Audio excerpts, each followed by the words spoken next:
Hello, this is Nitishwar, and I'll be talking about simulating superionic phases in ammonia hydrogen sulfide mixtures at extreme pressures and temperatures. So we'll get right into it. Our objective for this session is threefold. First, to understand the need to study the phases of ammonia H2S mixtures at different temperatures. Second, is to understand the concept of superionicity and its properties. And third is to get a hands-on experience by simulating the ammonia H2S mixtures at extreme temperatures and pressure conditions to understand the formation of superionic phases. So the first objective is why study the behavior of mixtures at extreme conditions. The need to study the behavior of ammonia H2S mixtures arises from the need to understand the magnetic fields of icy giants. Icy giants are the outermost planets of our solar system, that is Uranus and Neptune. The magnetic fields of Uranus and Neptune, as detected by the Voyager spacecraft, are unusually displaced and tilted. To explain this phenomenon, we need to study the physics of the planet's interiors. The icy giants are composed of heavy elements such as oxygen, carbon, nitrogen, and sulfur. They have a thick mantle which is made up of hot ice or superionic ice. Hot ice is composed of a mixture of water, methane, ammonia under extreme pressure and temperature conditions. So this is why we have a need to study the superionic phases of ammonia hydrogen sulfide mixtures at extreme temperature conditions. Now we look into the question of what is superionicity and what are its properties. The phenomenon of superionicity. The phenomenon of superionicity is essentially a phenomenon in which superionic states are phases with a diffusive fluid-like proton network that move through fixed solid lattice made up of heavy nuclei.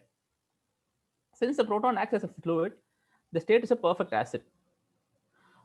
We will have a quick look at the simulation of the superionic state to understand how hydrogen acts as a free-flowing fluid through the heavy atom lattice. In this video,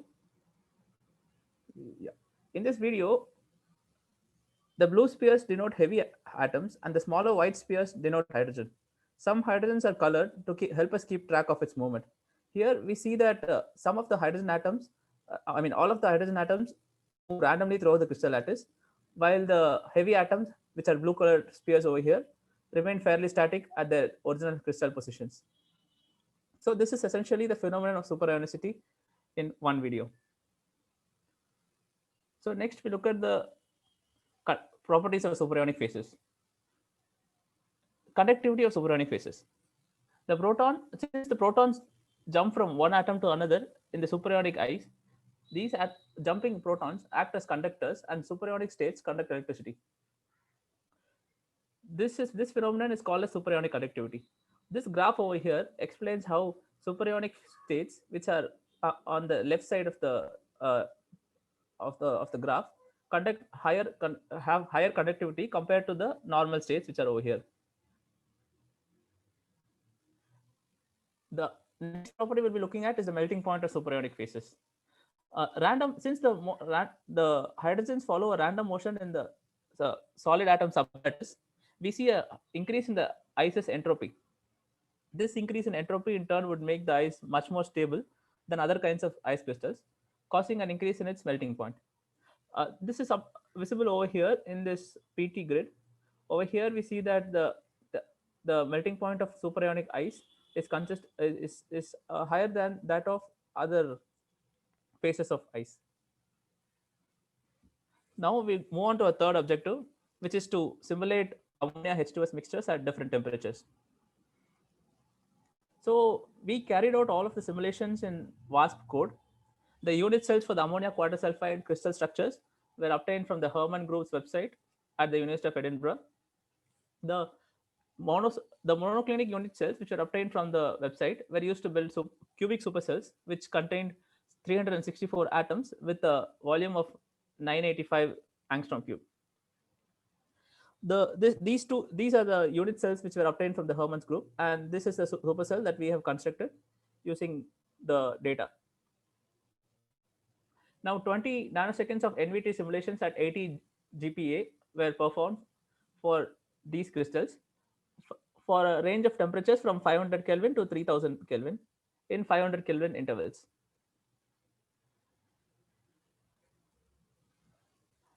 what are the analysis performed with the trajectories?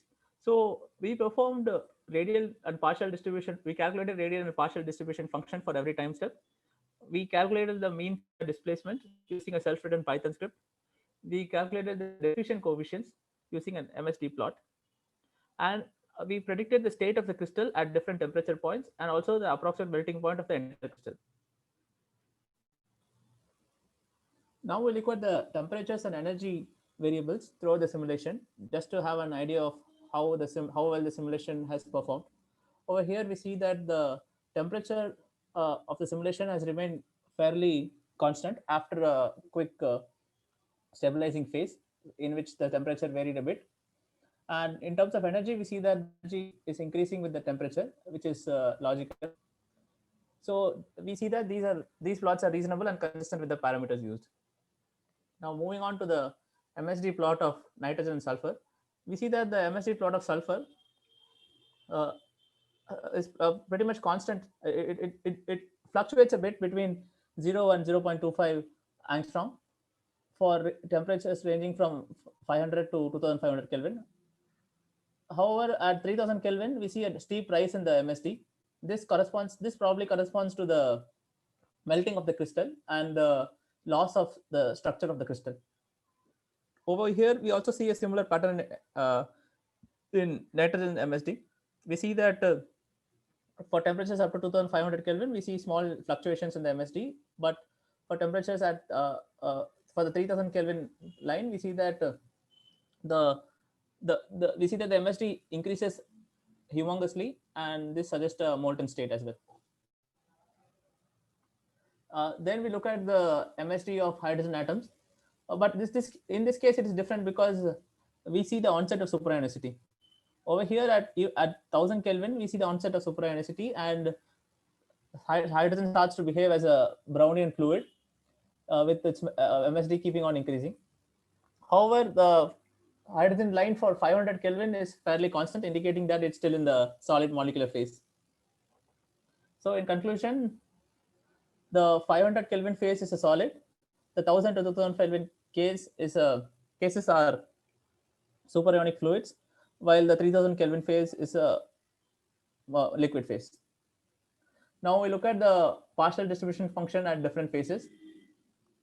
At 500 Kelvin, we see many structured peaks at different distances from the center. This is because of the solid phase and the complexities that arise from a multi-component system.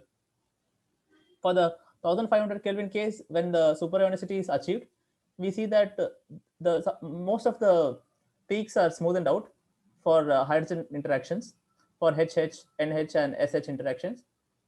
However, there are the peaks corresponding to the heavy atom sublattice, that is the SS and NN peaks. Now moving on, for the 3000 Kelvin phase, we see that almost all of the peaks are smoothened out, even for the NN and SS, which is the heavy atom sublattice. So this essentially reinforces the idea of that MSD plots presented, that at 500 Kelvin, it was in a solid phase. At 1500 Kelvin, we have a superionic state, and at 3000 Kelvin, we have melting of the crystal. Now, we then used Einstein's relation to obtain MSD to obtain the diffusion constant from the MSD curve. When diffusion constant for different temperatures are plotted, we see this graph. We see that the diffusion constant has kept on increasing for increasing temperatures. This is reasonable, as with the increase in temperature, we see an increase in kinetic energy, with corresponds to higher vibrations, which corresponds to higher diffusion rates as well. So in conclusion, we've understood the need to study ammonia hydrogen sulfide crystals at extreme conditions. We understood the concept of superionicity and its properties. We've used MD simulations to predict the following: that is, ammonia H2S crystals, that the ammonia H2S crystals are molecular solid at 500 Kelvin. The ammonia H2S crystals exhibit superionicity from 1000 Kelvin, and these crystals melt at around 3000 Kelvin. That's it. Thank you very much.